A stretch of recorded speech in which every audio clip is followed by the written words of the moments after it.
Hello tout le monde, j'espère que vous allez bien. On se retrouve aujourd'hui pour une vidéo sur une décision que j'ai prise il y a quelques mois et qui a changé ma vie.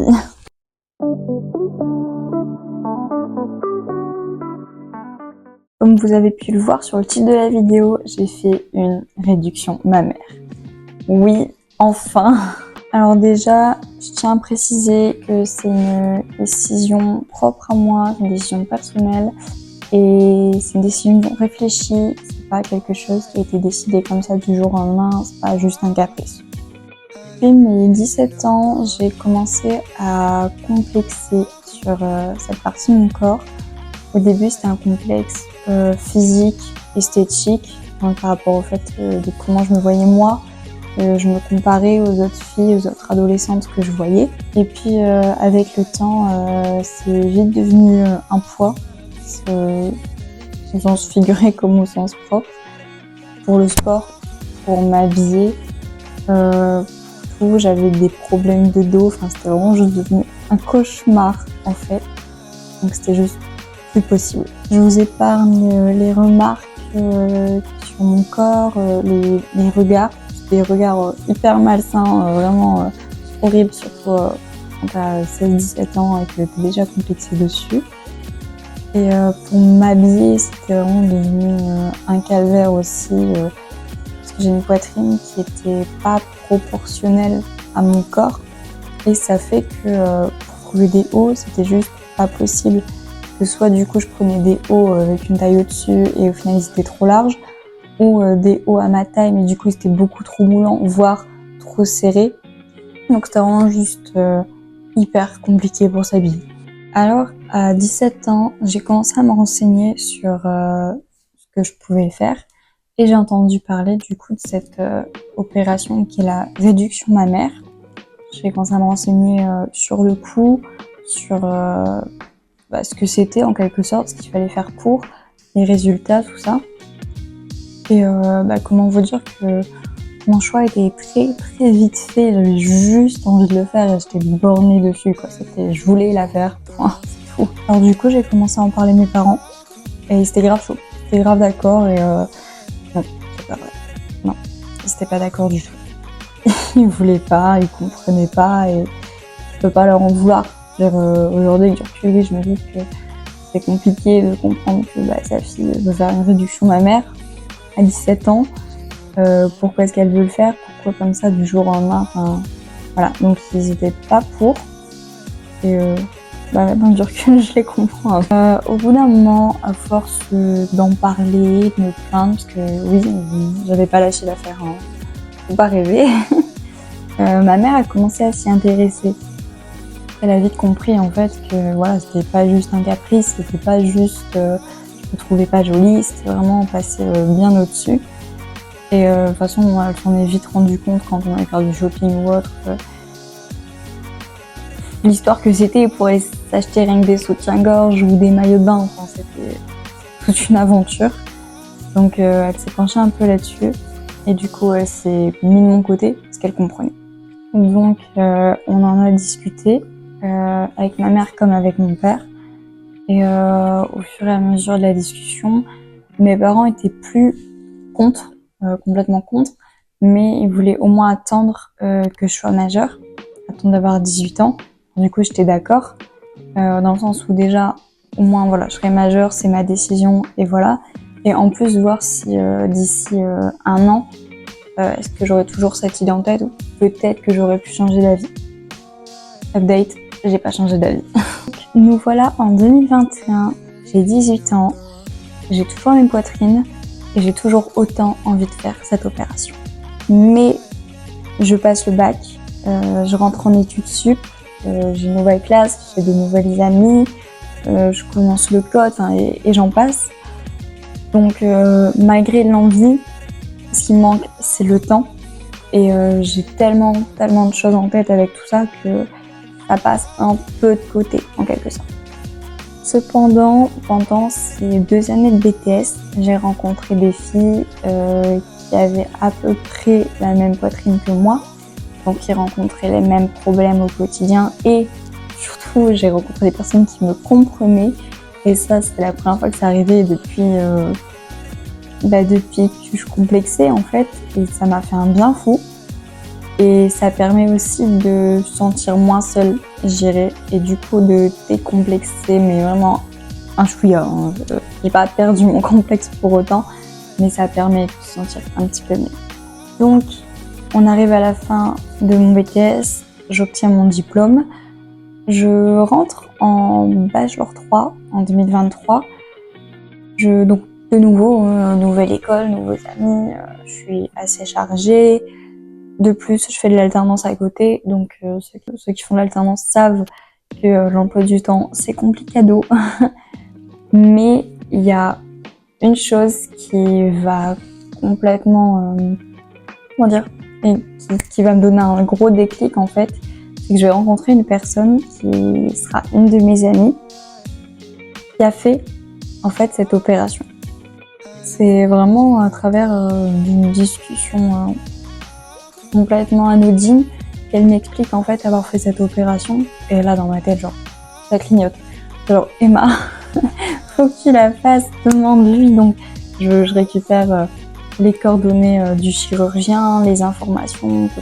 Elle me dit comment ça s'est passé, donc elle m'explique qu'elle a fait 3-4 ans je crois l'opération. Donc vraiment elle m'explique que tout s'est bien passé, que en fait elle en sort que du positif. Et moi ça me motive encore plus en me disant bah voilà, genre pourquoi j'y vais pas. Quelques mois passent, on arrive en février 2024 et là je sais pas comment vous expliquer, mais juste gros déclic dans ma tête. Je suis là, je me dis Emma, t'as 20 ans, fonce, genre juste fonce. Du coup là je récupère donc les coordonnées du chirurgien que mon ami m'avait donné et tout simplement je prends rendez-vous avec. Je me lance, je prends le rendez-vous. Le rendez-vous est donc planifié pour début avril. On arrive donc début avril. J'ai mon rendez-vous avec ce chirurgien. Malgré évidemment le stress, il y a un mélange de stress, d'excitation, de un peu tout en fait. Le rendez-vous se passe beaucoup mieux que je l'avais imaginé. Ça se passe même super bien. Je me rends compte que le chirurgien, des cas comme moi, des jeunes filles de mon âge, il en voit mais je ne sais combien. Et voilà, il m'explique que potentiellement sa prochaine disponibilité pour l'opération c'est début ou fin juin. Alors dans ma tête là c'est la fête parce que moi je m'attendais à devoir prendre une date au moins un an après, parce que je me dis, enfin, je parle quand même d'une chirurgie et des dates, il va pas en avoir des tonnes. Et non, là, quand je me dis potentiellement la première date, ça peut être en juin, genre, waouh! Alors, du coup, j'en parle avec mes parents. Évidemment, on voit en fonction des disponibilités. Je veux avoir leur avis aussi là-dessus, ce qu'ils en pensent. Et en fonction aussi de mon année, des examens que j'ai à passer, je fixe la date pour fin juillet, le 26 juillet précisément. Alors cette date, je pense que ça doit sur mon visage, je vais m'en souvenir, mais toute ma vie. Donc on fait un bon moment de temps, on arrive le 26 juillet 2024. Je viens d'avoir 21 ans. Il est 7h15. J'arrive à la clinique.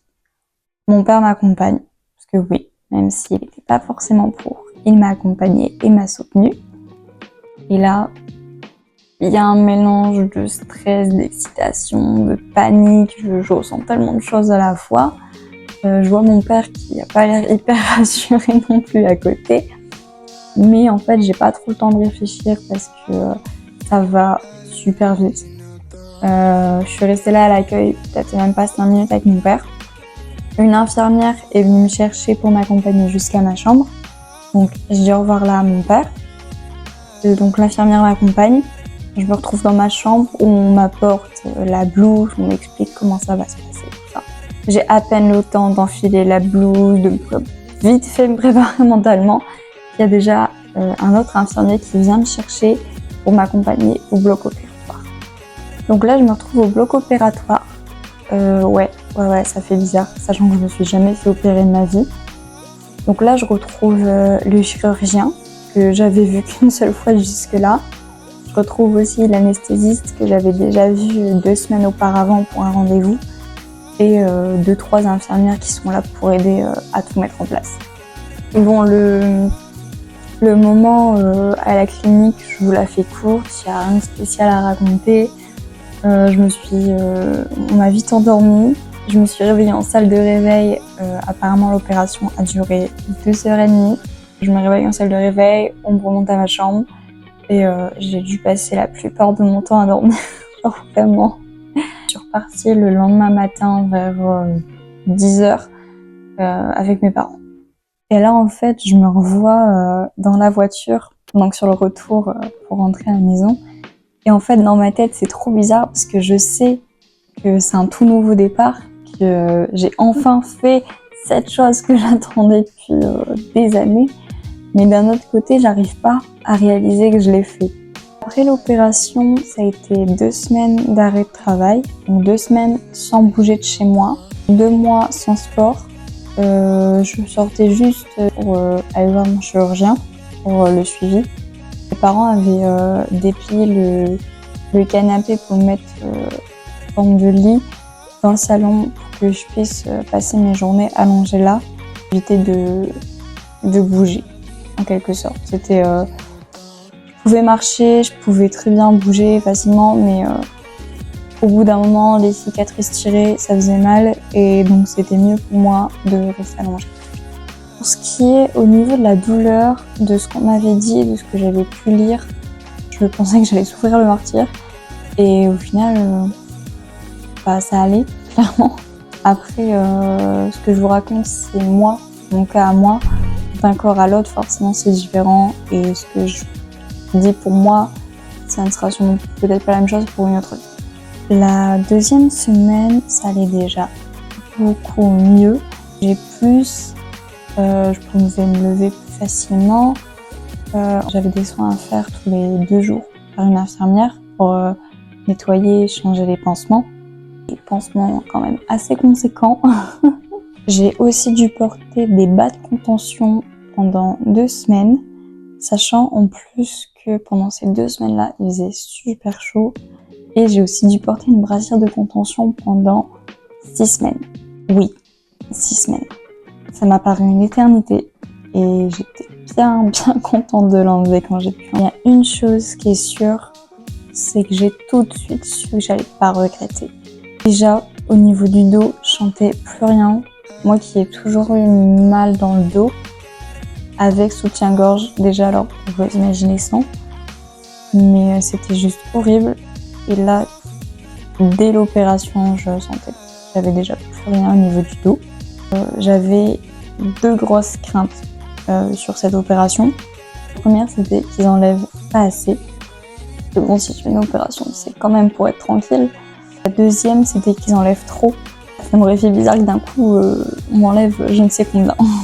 Alors, je me doute qu'il y en a qui se posent la question, et évidemment, je vais y répondre. Je suis passée d'un 90F à un 90C. Je regrette tellement pas. Ça m'a juste complètement changé la vie et je suis tellement heureuse là comme ça, si vous saviez. Pour ce qui est des cicatrices, j'ai 3 cicatrices sur chaque sein qui forment une encre de bateau. Si vous voyez pas, je vous laisserai vous renseigner. Les cicatrices sont jolies et simples. Alors ouais, vous allez me dire, Emma, des cicatrices, ça ne veut pas être beau. Oui, je suis d'accord. Mais vu l'opération que c'est et la partie sensible que j'ai opérée, les cicatrices sont propres pour ce que c'est. Elles sont jolies, il n'y a pas eu de soucis derrière. Donc franchement, oui, j'ai le droit de dire qu'elles sont jolies et le chirurgien l'a dit lui-même. Au moment où je tourne cette vidéo, ça fait plus d'1 mois que je me suis fait opérer. Je n'ai plus de brassière de contention, enfin enlevée. J'ai pu recommencer à mettre des soutiens-gorge il y a peu. Je n'ai plus aucune douleur. J'ai plus non plus de pansement, j'ai plus rien. Pour ce qui est de l'avancement, je vous donnerai des nouvelles sur Insta. Pour revenir un peu sur ce que je disais sur mes parents au début et le fait qu'ils n'étaient pas d'accord avec cette opération, il faut savoir que au final, alors ma mère avait pris ma position et elle a essayé de se mettre à ma place, de comprendre et elle était donc d'accord avec mon choix, même si stressée et elle avait peur et c'est totalement normal. Mon père n'a jamais été vraiment pour cette opération, pas juste pour dire non, je veux pas que tu le fasses, mais plutôt dans le sens où il était stressé et il avait peur, vu l'envergure de l'opération que c'est quand même. Et au final, tout va bien. Ne vous inquiétez pas, il n'y a eu aucun souci. Et que ce soit mon père comme ma mère, je pense aujourd'hui qu'ils sont tous les deux heureux et contents que j'ai enfin sauté le pas et que j'ai fait cette opération qui me tenait vraiment à cœur. Et je pense que ça se voit plus ou moins sur ma tête que je suis très heureuse de l'avoir fait et que j'ai absolument aucun regret. J'en profite du coup pour remercier tous les gens qui m'ont soutenue pour cette opération. Parce que oui, ça peut paraître bête, mais du soutien de quelqu'un, ça peut jouer énormément. Surtout comme là dans le cas de cette opération qui est quand même très stressante, voilà, beaucoup de questions dessus, tout ça. Et donc je remercie mes proches, que ça soit un soutien proche ou de loin. Je remercie mes collègues, mes amis, ma famille qui ont été là pour moi, qui m'ont soutenu, qui m'ont aidé. Et je pense que ça a joué beaucoup sur ma décision, sur le fait de genre go, on y va et puis c'est bon. Voilà, on arrive à la fin de cette vidéo. J'espère avoir répondu à toutes les questions qui m'ont été posées. Ça m'a permis moi aussi de pouvoir en parler, pouvoir me libérer de tout ça et de pouvoir même peut-être aider des filles qui ont dans l'idée de faire ce genre d'opération. Si vous avez d'autres questions ou des doutes qui restent encore, n'hésitez pas soit à venir m'en parler sur Insta où je suis beaucoup plus active et je serai là pour vous répondre, ou sinon n'hésitez pas dans les commentaires ou autre. Je vous mets mon Insta juste là en description. Je poste assez souvent des stories sur cette opération et j'en parle dessus. J'espère avoir l'occasion de pouvoir refaire des vidéos. Je ne sais pas encore sur quel sujet, ni même si ça sera ce même genre de format. Si jamais vous avez des idées ou que vous avez envie, limite, que je refasse, n'hésitez pas à me le dire, ça me ferait super plaisir. Je vous fais de gros bisous et je vous dis à très bientôt.